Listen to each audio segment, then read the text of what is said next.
Well, hello everyone. This is Ed Parcaut, host of Real Estate Jerky, the radio show. And what we do on Tuesdays and Thursdays is we have the guests from the following weekend that's been on the radio to come in and talk a little bit more. And today's guest is Jack Griffith. How you doing, Jack? All right. How about yourself? Good. Why don't you move a little bit so people think it's actually you and not some statue?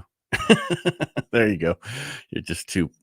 Anyway. All right. So, Jack, you are running for the district. What are you running for? State Senate District 4. Correct. And a lot of people who are going to be watching this they're not necessarily going to be in California. They don't understand the big changes that has happened with us in our districts in our area. You want to kind of two things I want you to go over. One, why you're running, and if you can explain what has happened. What has happened as far as the redistricting and the correct, shuffle? Correct. The shuffle. Okay. Yeah. So why I'm running is can you bring the mic a little bit closer to you? Because that's a deep mic, so it needs you to be talking directly into it. There you go. All right. So basically, I started running because I have been giving my children my childhood, and it doesn't exist anymore. Okay. Another reason why was I started running because I was going to push Josh Harder out of the district. And then, of course, with redistricting and he took off to District 9. So it gave us the time to reevaluate what we were doing in this race, what our goals were, and what we needed to accomplish. And to be honest with you, it'd be really wonderful to go for Congress and be at that federal level. But right now, with our campaign, we needed to be at the state level. We needed someone that had a voice for the people, that were going to push our agenda, not have agendas pushed on us. Right. So that's why I switched to state Senate. Right, because a lot of people don't realize that, everybody makes fun of California, that we're all crazy here. We're all that liberal left that's over on the coast. But we're not. We're in the Central Valley. There's a lot of people in California. I mean, even San Diego, Orange County are definitely conservatives. They're in the middle. They're not the crazy elite. And what we need to, and this is the big thing, in order to make a change at the federal level for our state, we have to make a change at the state level first. Yes. Right. And if you could fix California. Yeah. Good luck. Yeah. We've been trying. Well, the problem is I think a lot of people, I equate that most of us, whether a Democrat or Republican, we're in the middle. You have that fringe on each side that is a little crazy, that talks more than what, and I relate it to that lady that's in the bar when you go to eat at some place who is so loud, has to be so loud when she's talking so loud and whatever, and that's all you hear. That's what I equate them to a point where you go, let's go to a different restaurant. Right. And that's what happens. We don't stand up and say, excuse me, ma'am, you're a little loud. Can you keep it down? Because that would offend her. And that's what we shy away from when we need to be that person again, where freedom of speech means something. What that means, you can hear my side. I can hear your side. I don't have to agree with you, but I get to say my side too. Right. Well, and another thing too is when you have one party or one person pushing a certain agenda, they're only hitting those talking points. They can't come out of the realm and have a true conversation and everyone makes fun of when you say research. Oh, are you a doctor? Research about COVID? They always have to put you down. And it's like, because you didn't do the research, I'm the bad guy because I wanted to learn and I wanted to expand my comprehension of the situation. So now you're going to make fun of me? Okay, I'll take that. Right. But I can't have a conversation with you because I know you don't have a part in the conversation past the narrative. Right. And that's the last election was personality, had nothing else to do with anything. And I always tell people, you need to vote policies, not personality, because when you vote a certain personality, that's where you have a problem. And that's what most people did. They just were either for Trump or against Trump, had nothing else than that. That was it. And that's not the way we do things. You need to vote policies. And that's why I'm having people on who are running to let people know what do they stand for, what's important to them, so that you know who the candidates are. The problem most people do is they just vote party lines. They don't really look at who that person is, and that's not who they really want. And that's why you really need to look at things, because again, most of us are in the middle for both parties. There are some fringes that are a little crazy that's taken over each side, and we need to get back to where we were. back to we can't get back to the 60s or whatever, but you know what I mean? We need to get back to knowing who we are voting for and the programs we're voting for. Read more than just the title. Read what it's about, whatever's on the ballot. And if you don't understand it, ask somebody and ask a few people to explain what they know, because people voted the wrong way on a couple things that we're stuck with. The safe neighborhood sounded great, but it had nothing to do with safe neighborhoods here in California. It had to do with letting people out of prison early. The other one is the gas tax, that the second time it was on, basically you had to vote yes for it to get rid of it. And everybody voted no because they thought that's what you did to get rid of it. And that didn't work. So let's go into who you are, Jack. I'm sorry, I'm getting on my little soapbox. Time to get off. Let's find out about Jack. All right. Where were you? So why would somebody want to vote for Jack in the District 4? Well, I represent us. It's all about us. We need to retake our Senate districts. We need to retake our congressional districts. We need real people running, real people that are actually fighting. I'm already out here fighting these causes. I've already been in it with my children's school district, the county school district, the state, even the federal government's education department. I'm the one fighting veterans' rights out here. I'm fighting court cases for veterans inside the criminal and the family court system, which I do have to say, our vet court system's amazing right here. If anyone was going to come take notes about a vet court system, Stanislaus County is where you want to take those notes. But I'm already out here fighting these causes. And what I've noticed over the last 11 years since I've been retired is that they want to shake your hand and they want to take their picture with you, and they want to say Jack Griffith, Purple Heart recipient, Stanislaus County. But what they don't want to do is they don't want to help, and they don't want to work. They don't want to get in there and get their name involved in something that they don't think that they can get support for, instead of just seeing. I would rather some guy made a bad right turn and got back on course than someone that was afraid to turn, but we have these people that have names and they have offices and they're not helping us. So I wanted to take the office. I wanted to have that, because when Jack Griffith, the nonprofit, calls you, you don't have to answer me. There's no legal obligation for anyone to talk to me about anyone's case or anything going on. And that made it really hard working and pushing for Josh Harder's office, because we're making phone calls that a congressman's office should make. And no one wants to talk to us. And it's like, hello, if you just pick up the phone, Congressman Harder, they would answer you. That's their job, is to answer to you. They don't have to answer to me. So whenever Jack Griffith, the senator, calls, I'll get answers for you, or I'll go down and I'll eat their lunch for them until we figure out the problem. So most people don't. What nonprofit do you run? Protecting Soldiers' Rights. Okay. We started out to fight TBI and PTSD cases from having them wrongfully used against a veteran, because there's so many different ways in which PTSD and TBI affects individual veterans, and they always portray us a little heavy. Jack, before you go there, TBI stands for traumatic brain injury, just in case the listeners didn't know. Correct. And I had PTSD and TBI. And so I know that I rebuilt myself, and it did take a while, and there was a lot of self-help in it, and there was a lot of things that Jack needed to do to get to that point.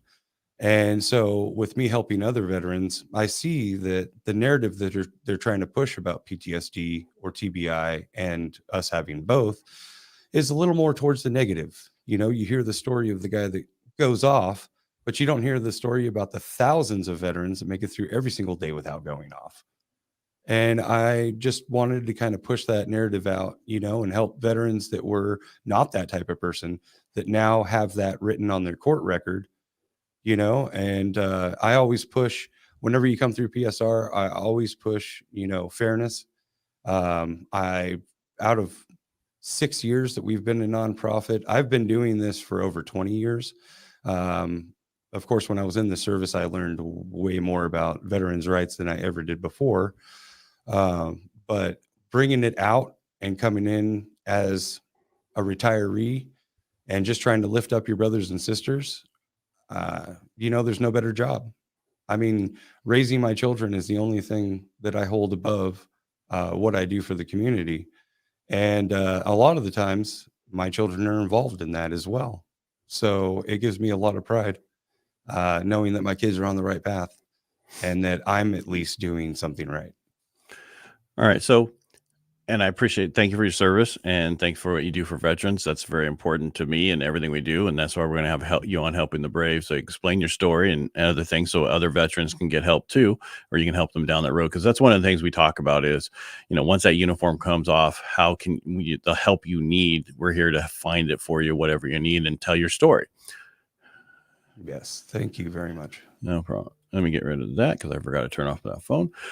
So you're talking about issues that we deal with in the Valley, right? And I think the biggest one, and right now it's coming up again, is the fact that we had record snow in December, 186%, and not a drop of rain or snow since. And that's all going down the mountains into the ocean. And then we're going to be in a drought, right? Yes. So how do we fix what? Okay, a lot of candidates come on here. A lot of people say they give me the platitudes or whatever. They just tell me what I want to hear, but they don't tell me how we can fix it. And we've had projects that's there in place that's been approved by our state for years that have not been done. How is Jack going to fix that? And if you don't have the answer right now, you can tell me, I don't know how that's exactly going to happen, but this is what I'm going to do to find out to get there. I'm good with that. But just to say, I'm going to do this, I'm going to do this, I'm going to do this, and you can't explain to me how you're not. See, you knew what I did to Jolene, so I'm doing it to you too. Basically, I do it to everybody who comes on. We want answers. It's like the same thing you did if you were not running. You want to know who this person is, right? So, because I know I get emails and all the stuff about you were mean to so and so. It's like, no, that's just how we are. We want to know answers. We want to know what we can do to help our area, help us in this area. So, and you have a right to answers. So one of the biggest things is that I'm a studier. I'm not a degree type of guy. My two children that are over 18, I put them through trade school. I paid for it because I thought that would benefit them more. And my 21-year-old son's about to land a $60 an hour job. So I don't believe in the 4-year college system. So I do a lot of the studying on my own. A lot of the problems that California has are actually answered in other areas. There are other companies that have already built the devices in which even Democrats have asked for green energy, green power, and we're going to utilize some of those so they can't tell us no. The biggest thing is whenever a Republican tries to push an initiative, especially in California, there has to be support or you get shot down. Well, these programs that the Democrats have asked for, like if you put up a water program, it has to not affect the fish. It has to not to affect the stream. They have all these little regulations. And that's kind of like what everyone was mad at Trump about, because he's like, we have to deregulate everything. And then people don't understand that everything is regulated. So if we can't pull back any of the regulations, then let's put in the water projects in which these companies have made for solutions, like a water bypass system that only siphons off of a river, or a snow collection system that goes down a special set of tubing, and it could be moved. So you can have your ski resort. And then whenever everything starts to melt, you could put up, it's kind of like a reverse irrigation system where it drips down into a line that we control that comes down in storage for the farmers, or for sending it off down to LA, because they take 2/3 of our water, even though we're the ones that produce 2/3 of California's water. They're the ones that take a majority of it. And we need to start actually building these projects that we already have funded, or we need to see where the funding's gone. Where's the money? Where did you put it? This is how much was allocated. This is how much the program costs. And this is what should be left over. So where did that go? Why did it go? And what was the reasoning before setting forth legislation for that money for you just to steal it? Well, and the problem with that is, even if you find where the money's not there anymore, and you find where it went, even if they didn't have approval for it, nothing ever gets done against that, right? Nobody goes, okay, well, now you owe us this amount of money, right? It just goes away. Well, no one does. And that's because they're afraid. there are systems and checks and balances in place for us to utilize. The problem is people don't want to rock the boat. You have 40 Senate seats in the state of California, but this last election, we had 9 that were Republican. I mean, we need to stand up and say, hey, us together as a whole, whether you're a Republican, Democrat, or not, where's the money going? I'm okay with paying taxes. I think taxation is theft, but the system that we have, I'm okay with paying taxes if the taxes are going to help. But where's our money going? We have to ask. And if we find it in people's pockets, we have to call them out. Why is that money in your pocket? Why is it that you have this bill that you set forth and your husband's never had a construction firm in his life, but he starts one, and now your husband gets a $1 billion California deal and you're not producing anything? Or why is this allowed? I mean, we could say free market all we want, but when you go into a meeting and someone asks for a specific thing, they set forth legislation that has a budget, and then your family or your high school friend or the guy that's at every single one of your campaign meetings is the contractor that gets this huge deal, but yet we haven't produced anything. Like, this isn't wartime. We're not asking for 500 planes and expect you to pump out 100 a month. We understand that's going to take time. But with a water project, where's it been? How much time do you really need? We've already done the EPA impact statement for several projects that just haven't gone forward. It's getting ridiculous. Our gridlock is getting ridiculous. And that's one of the biggest troubles that I found with dealing with politicians whenever I have my nonprofit, because you have one guy that's like, oh man, me and you, we're on the same page, but let's get this other guy involved. Well, then that takes 6 months. And then the guy who gets involved says, oh man, we're on the same page. Yeah, we'll get some things together, but this is more this guy's job. Let's get him involved. Well, by the time you get everyone involved, there's new people, there's new players, there's new elected officials. You have to redo everything all over again and get those same guys to fall into line. And it's like, we need more people running for office that are also connected. And I don't mean connected by party. I mean connected by ideas, drive, the passion to actually get things done for the compassion of the community. Gridlocking everything, all that's doing is stalling the progress in which your office, that's the reason why you work full-time doing this. I mean, I remember stories of my grandpa telling me that one of my great-grandfather's best friend was a congressman, and he was a lawyer from 7 a.m. to 4 p.m. And then he went to do his government duties after that. And he would be there till 10 or midnight dealing with constituents and their problems. But he didn't really make money off of Congress. He made money off being a lawyer, and then did Congress as a duty to the people. Now these people have written in all these actions that get them more pay, full-time, these huge staff budgets and office budgets. And what are we doing? Are we greasing the wheels, or are we just letting them squeak? Don't know. That's your job to tell me. Well, right. When I get in there, we will definitely tell you what's going on. All right. I mean, and there's a lot of things to that you're talking about. And because we need to have a change in California. We've been a one-party system forever. I don't care which party you think you are in, but basically one party. And the way that we do our elections are horrible, where it's the top 2 people on the ballot, and those could both be Democrats. It doesn't have to be a Republican and a Democrat. I think it needs to go back to a party system where it's the one from each party, and then you vote for them, and that's who you vote for, right? But that's not how it is in California. They made that change a long time ago, and I had no idea.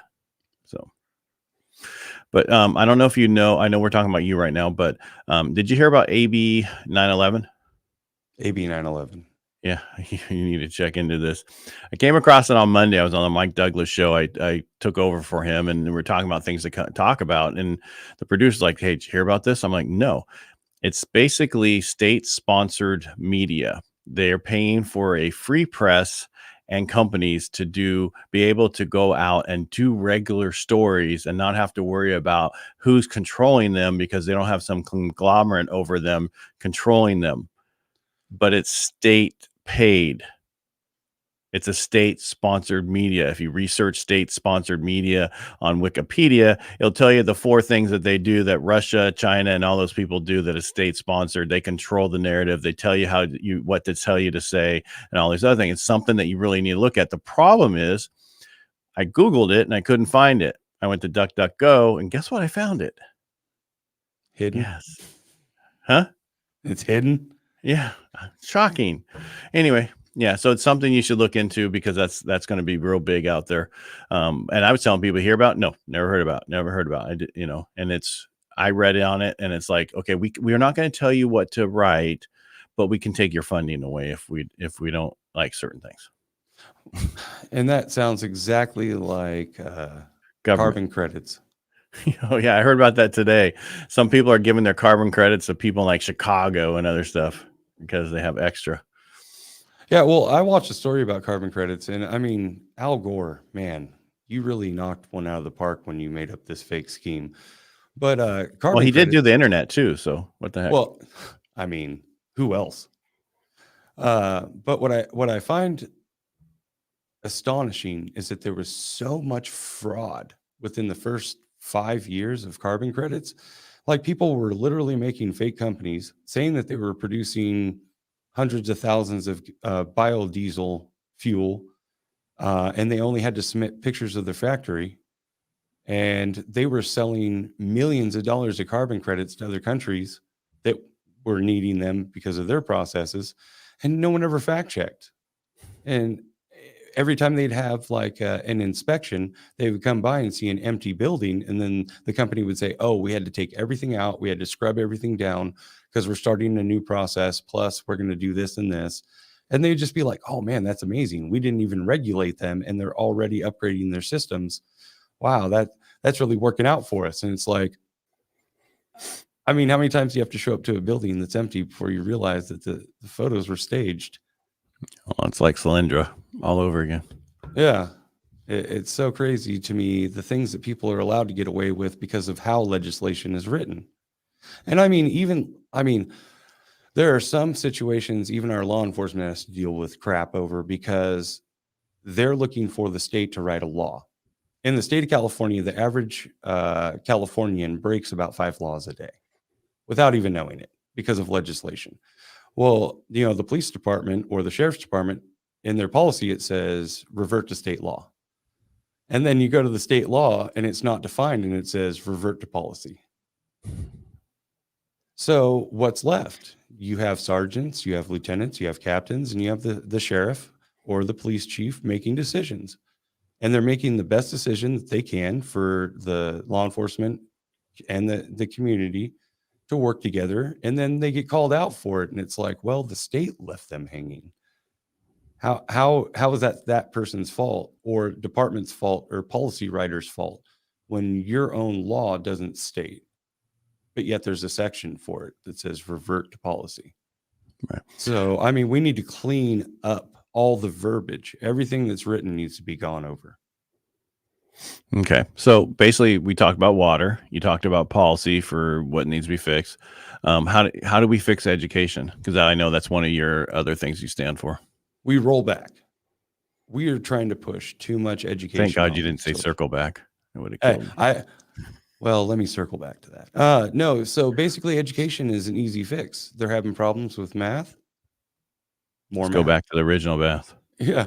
Get rid of Common Core. That's easy.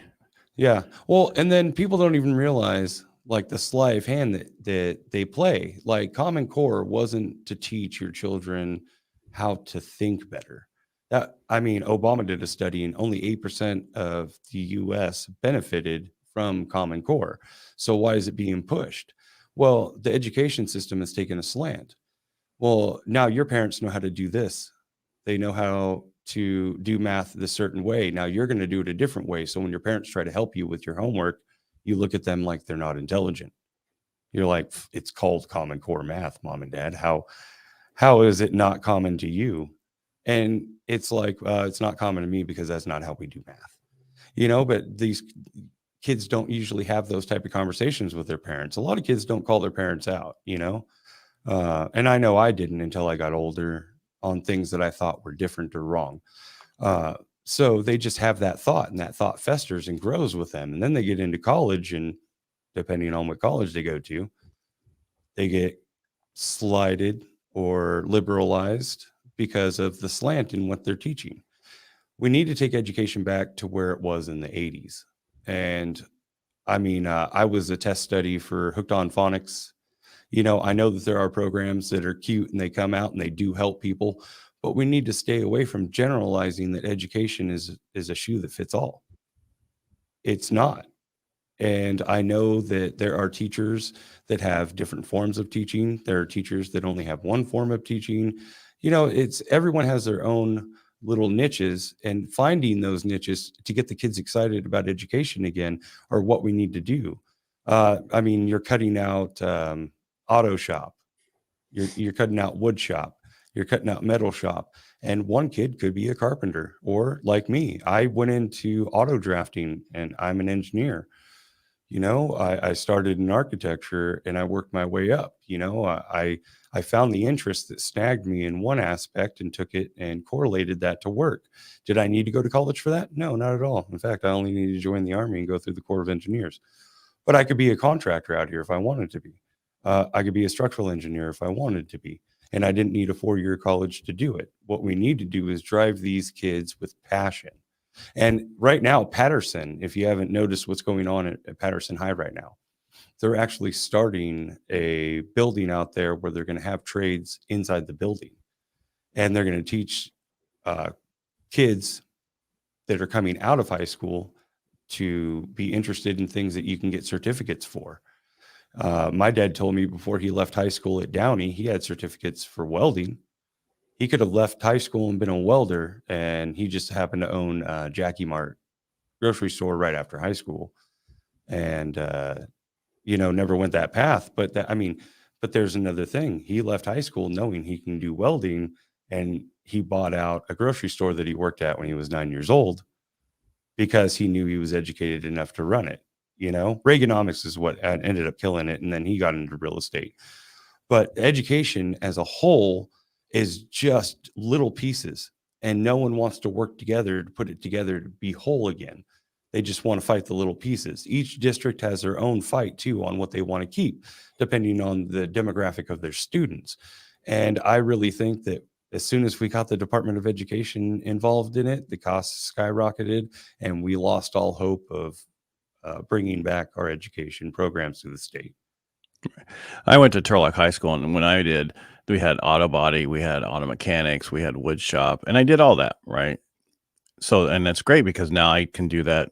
I don't do that for a living, but I can do it on the side and do whatever. And it was weird because I received a Porsche that needed to be put together at 911 or 9. I think it was a 912. I don't remember. And I was like, I'm going to donate this to a school in town, and then they can, the auto body shop, and they can put it together, have the kids put it, sell it, get raise money. There is none.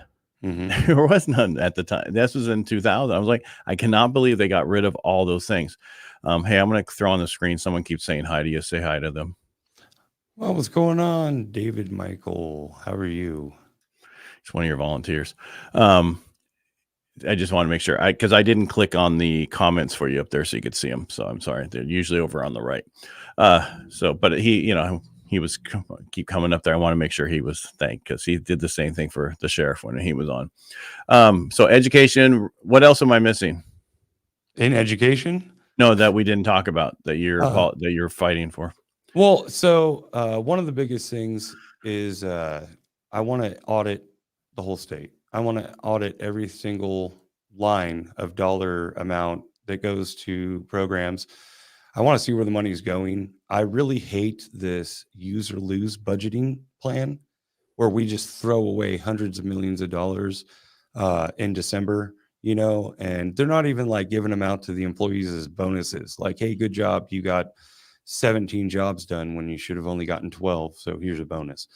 They're just throwing it into projects that we don't need, throwing up stop signs in places where we need a traffic light, but they don't have money for the traffic light. So they start with the stop sign, stuff like that. I prefer stop sign. Well, have you seen the Keys overpass yet? No. So they put up stop signs at the Keys overpass. And now people are redirecting and trying not even to use the Keys overpass, because in the morning you're sitting there for 30 minutes just trying to get on the freeway. Gotcha. And it's like, that should have been a stoplight, if anything. I understand that with wrecks, you have to make plans, and like CHP, I got into an accident going up the hill on the 108.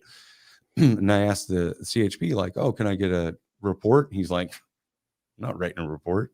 I'm going to send a note to Caltrans and tell them where the accident happened, the 2 vehicles involved, and a short narrative. Like, we don't do that. And it's like, well, they so probably don't have Caltrans, time. yeah, well, and they shouldn't. Honestly, it's not law enforcement's job. You know, exchange information. Who cares if you're berating someone on the side of the road? Just leave. But it's one of those things where, who's in charge? You know, Caltrans gets that note, but what does Caltrans say? Well, when we get 7 notes in this area, we'll put up signs that say slow down around the bend.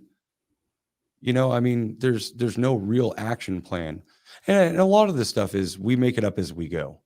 And the reason why we make it up as we go is because, you know, traffic flow, we wouldn't have known traffic flow 40 years ago. I mean, your cell phone, if you're on Google Maps, your cell phone is real timing everything. That didn't happen 40 years ago. So now things that they thought were working before are not working now. And so they're having to shift. And when they shift, there are all these different companies that will help them and give them bids. And then you take the lowest bid, but then the lowest bid turns out to be 8 million more than the highest bid, because during construction or the costs go up. And that's really what I want to audit for. You look at someone that says, oh, for $16 million, I'll do this project. And then you come back and it's 24 million. And then they're like, well, because of inflation, the costs went up. You didn't buy all that material before. Like when we gave you all the money, you just didn't, it wasn't purchased so that you were making sure that it would at least cost what you say it's going to cost. Yeah, but I don't know how that works, but I know on schools here and other things in town, because I know a guy that does those bids, and he never goes back. It's at the number that they have it originally, because he said if you change it, you'll never get the bid again. So you're stuck at the number, whatever it is. So if your costs go up, like right now, costs are through the roof. He goes, you just eat it. You don't have a choice. You build in enough to make sure that in case something happens, but he goes, you never raise those up. So you're probably talking other projects. You know, one of the issues that we didn't talk about, I'm sorry, is roads, right? I mean, we have this gas tax and this other money that we're supposedly having coming down to fix the roads, but our roads are the worst I've ever seen. They're terrible. And it's one of those things, like, again, audit the money. Where did it go? Why do you need more if you already budgeted for? And what I was saying is someone like Caltrans. Caltrans is Caltrans. So whenever they come in with a budget to the state, it's Caltrans. The state's going to take their budget and roll with it. So when they add $8 million, we're eating that as taxpayers. Now, your friend would eat it as the business owner and hope that he had, 3.5% to 8% built into his bid to cover for deviations, but that's private citizenship. That's private ownership. What I'm saying is every time government gets involved, the price goes up every time. And it doesn't go to the employees. It never does. So that's one of those things, like, yeah, roads are terrible right now. I mean, not even close to being acceptable. I know that there are a lot of roads in the country where I have just blacklisted that I'm not going to, drive on, because it's just beating the crap out of your vehicle the whole time. I mean, my vehicle needs to be inspected and smogged and make sure that it's safe to be on the road, but the roads don't have to be safe for me to be on it. Doesn't make sense. Well, the money's there. They have the money. It's just a matter of why is it not allowing them to do stuff. But I know a guy who, he works for the county and the bridges, right? They have to redo the bridges, right? But it takes them 20, 25 years to get the approval to redo a bridge that's already there that needs to go for, environmental, but it's already here. Mm-hmm. What's it going to mess up now? It's already here. That's, and so there's so much like this. Back to the, when we first said the deregulation, there are things that we need to deregulate, period, that's got too much regulation in it. Yes, there might be some little bug that we don't know about that might die from it. I'm not sure, but you never know. But there's things that, what about the rest of us, right? At what point, that there was if you ever watch Yellowstone, ever seen Yellowstone? Yes. Show. All right. So when that lady got arrested and they were talking about she's a vegan and how could he do the cattle and all that. And he was saying how, well, with what you eat, when they disc up the ground, it kills all the mice, the worms, everything in there gets killed. But at what point is it about a cute face, right? That you only care about, so something gets hurt no matter what we do all the time. So we need to get around that. And we need to move forward because we need the water storage. We need to have our education fixed. We need to certain things looked at and audited so they can stop saying we have a budget of we have a surplus of $86 million. And now how can we spend this? How about we give it back to the people that you took it from and not give it to people who didn't even work for it? And that's just my point. I'll get off my soapbox, but we're kind of at the end here. So Jack, what's your last thing you want to tell people why they should vote for you? Just being born and raised here in the Valley. When I was in the military, I paid taxes here, even though I lived or should I say stationed in other states. I paid taxes here. I voted here. I had no ambition, really to run for office. But after I coming back from the service and being retired at 29, you know what I mean? You start to look at the neighborhood differently, the cities differently. And I just couldn't give my kids a childhood here. When I started my nonprofit, and this is one of the things and this is a media narrative. When you take someone like me, they say, has no political experience. Well, that's just a slant. I have political experience. I'm just not a politician. I've dealt with congressional offices. I've dealt with U.S. Senate, state Senate, assembly offices all over the U.S. I've fought cases as an advocate. And again, with me being Jack Griffith, the nonprofit owner, I don't get a lot of good results back. And with having the Senate office, I will be able to get these fights that we are all already fighting for to the front line. I'll be able to push these agendas for us. And I've already been, in dealings with getting some of this brought to light, bring it straight forward to the people. These are the problems in which we are all dealing with. I know how much a gallon of milk costs. I know how, everyone knows how much a gallon of gas costs, but there are some people that don't live in our realities. We all live in different realities. We all live in different social statuses. And, I'm just like you. I don't think I've ever been middle class in my taxes. I'm the type of person that you'll never have to audit me as a state senator. Every year on my website, I'll show you my taxes. I have investments that are going to be investments for 20 years. I'm never going to touch them. So you don't have to worry about me buying stocks or crypto, maybe some crypto, but buy the dip.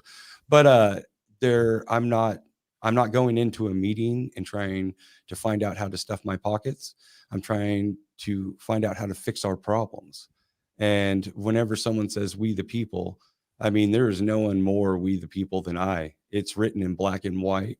And we need to roll it back to that written in black and white. We need to deregulate, and we need to stop over-sexualizing our children through the school districts. So I align with you. You align with me. We align together, and we will make this happen. Even if we have to get on and start calling people out that aren't supporting us and getting their constituents to start giving them calls. I'm ready. I'm ready. From being the warrior in the garden to being the warrior in Senate. There you go.